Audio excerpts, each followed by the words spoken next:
50-Year Journey Come Full Circle, written by Dr. Matthew A. Johnson. I'm Willie Rose, and we are reading the book, Bigfoot.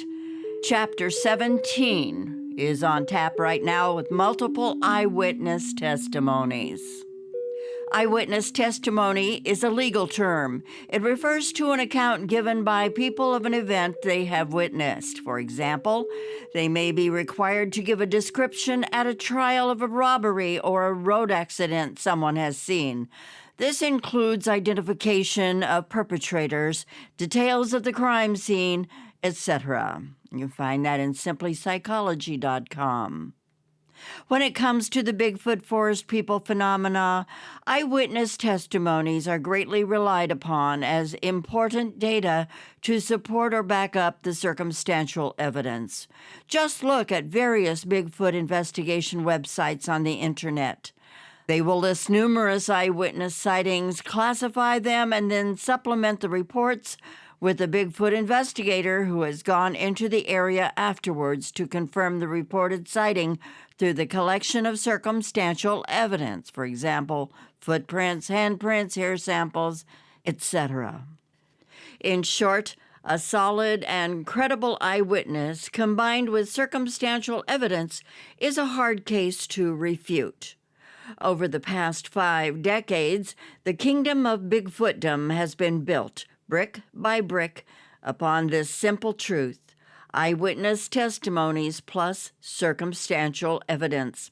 Just a reminder, this is exactly why my family's encounter on July 1st, 2000 stood out like a sore thumb.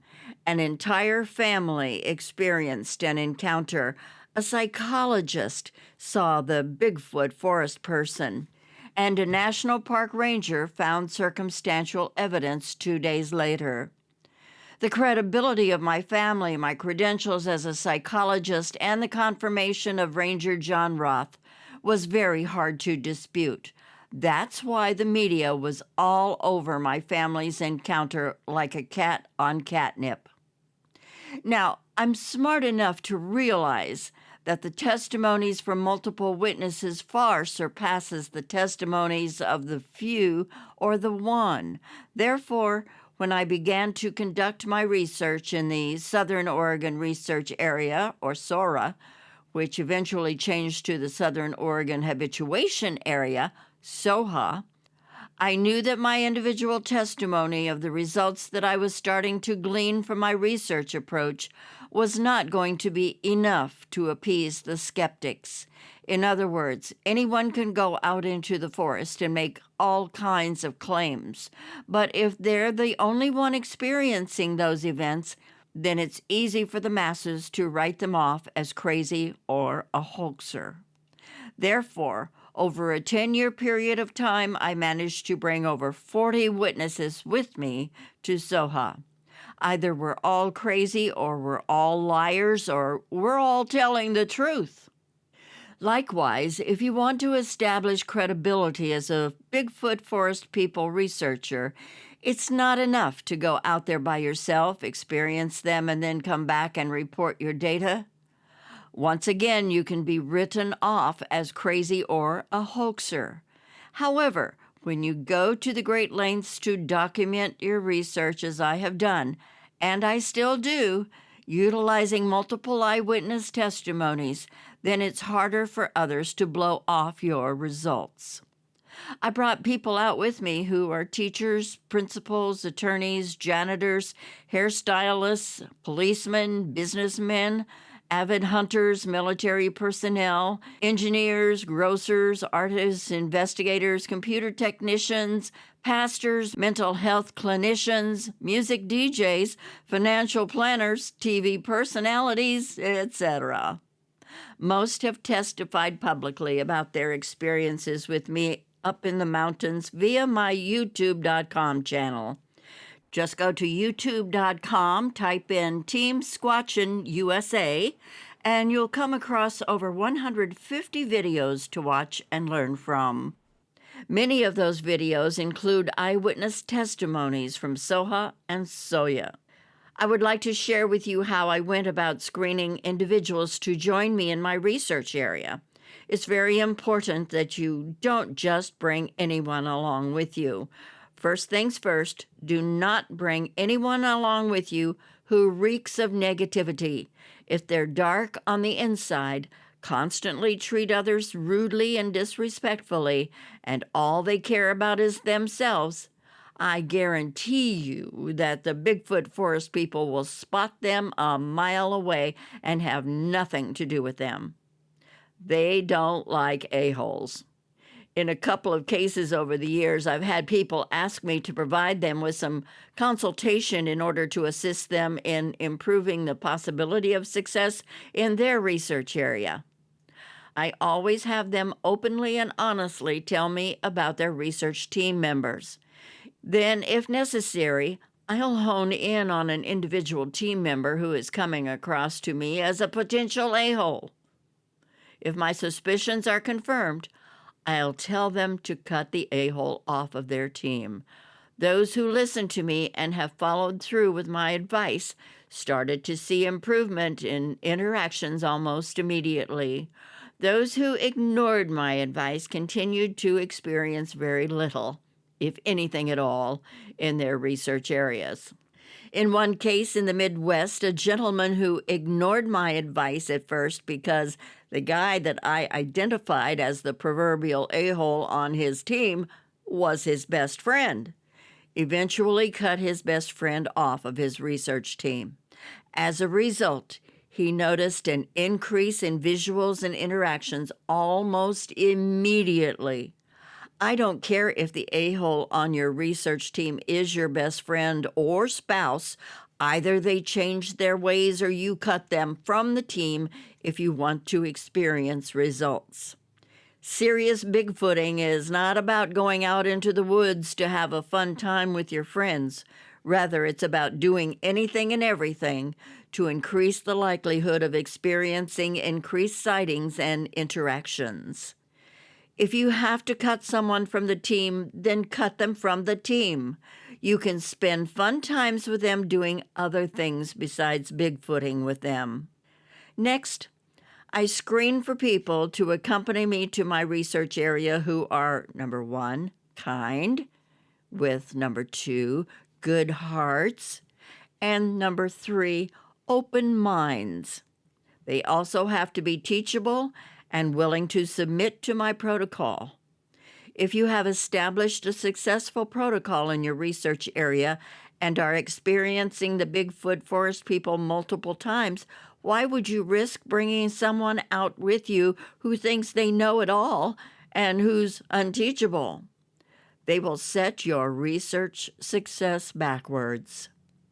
A couple of years ago, I had to withdraw my offer to bring a well-known figure in Bigfootdom with me to Soha.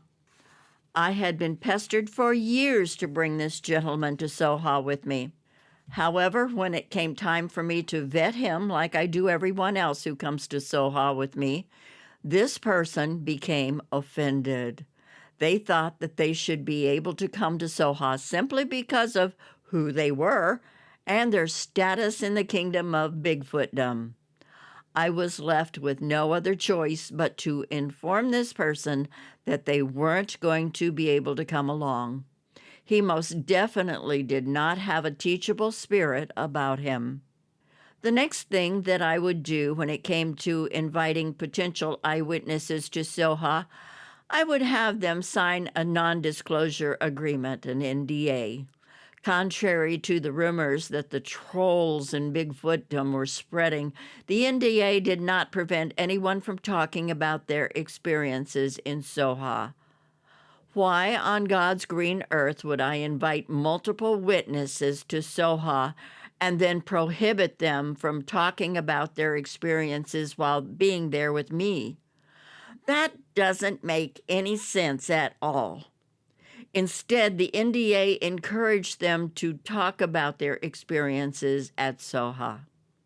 The only thing that the NDA prohibited anyone from doing was 1, not to tell anyone else where Soha was located, and 2, never go back to Soha unless they were coming back as my guest.